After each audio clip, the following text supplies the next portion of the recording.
So originally I was gonna do one video every day, and then I realized this is my channel. I do whatever I want to. Well, last year, 2019, I was driving for Uber using my all black 2010 Dodge Charger. A Charger I bought because I was getting married and buying a house, but that got canceled, so I bought that instead. I end up out in the suburbs and I get a new request, so I slide into this apartment complex. It's been 3 minutes and I'm thinking I got a cancellation before I see this guy come out the door. This man walked out the door and up to my car looking like hell. He looked like somebody kidnapped his kids, shot his dog, beat up his mom, and castrated him all in the same day. He gets in my car smelling like pure alcohol. He gets in and my route pops up. We are literally going around the corner to the liquor store. It was only a 5-minute walk from his apartment, but you could tell by looking at him, he didn't have a 5-minute walk left in him. So I drive him around to the liquor store. He gets out the car to get his liquor, and that's how this is gonna go. He gets back in and asks if we can listen to 105.1, which is a radio station in Detroit that plays old school hip hop and R&B. And by old school hip hop, I mean music that came out in 2003 to 2010 when I was in middle school and high school, making me feel like a great grandfather on top of how old people already think I am. He starts to talk a bit when we get, some music playing and while he's updating the directions. This is when he starts to tell me that he's drinking and buying all this alcohol because he's in love with the woman that he can't have. So me being the wannabe therapist that I am, I engaged in the conversation. Basically, he had this relationship with this married woman and they were in love. They spent so much time together. They spent, over a year and some time together, a lot. And she even talked about getting a divorce from her husband. But the way things were set up, this is pretty much for custody reasons. That wasn't as easy as it sounded. Ultimately, she had to pick between being with this guy that she loved or being able to see her kids and be in their lives. They both agreed the kids were the most important part and they deserved to have their mom in their life.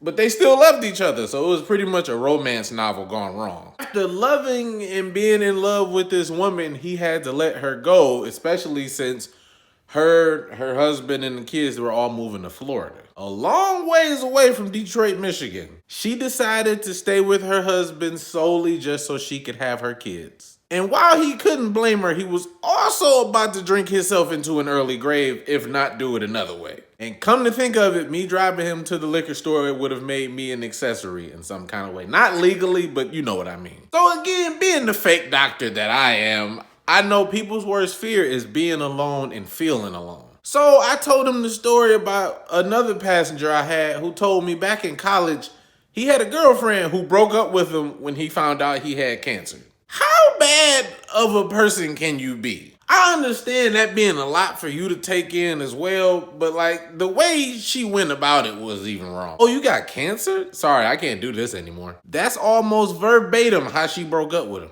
Then to empathize a little more, I had to tell him my story and To summarize, I'm gonna read these notes I just jotted down.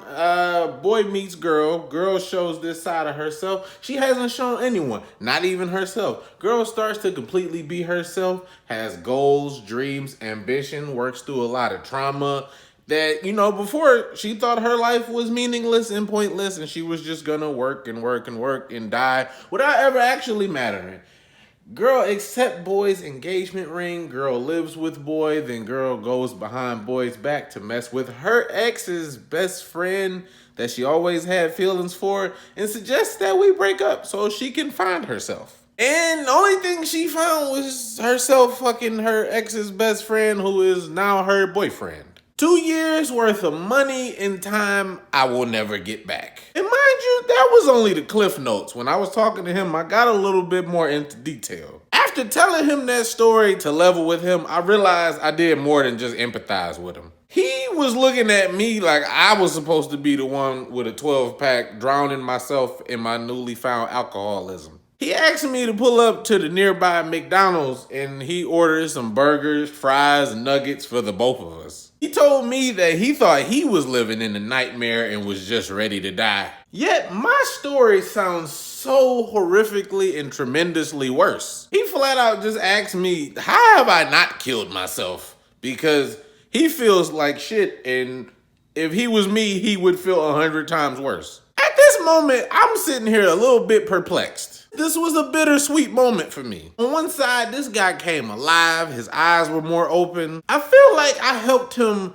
into a less darker place than he was in, because I'm not really sure what was going to happen when I dropped him off. On the other side, I'm thinking, like, is my life that shitty that a guy who was on the brink of calling it quits hears my story and was like, oh, this could be way worse. This isn't as bad as I thought it was. But I told him about the serenity prayer. It's something that they preach to addicts to repeat to themselves. You don't really have to pray or even believe in God. You can also just use it as a mindset. It's basically accept the things that you can't change, have the courage to change the things you can, and be smart enough to know the difference, because you can't sit there trying to fight something that you can't fix. And what you can do something about, you better get to doing something about it, because goddamn it, you got to start swinging if you want to win. My whole life from birth up until now has been the epitome of, oh, don't worry, it gets worse. I have had my ass kicked by life more times than you have been on Pornhub, trust me.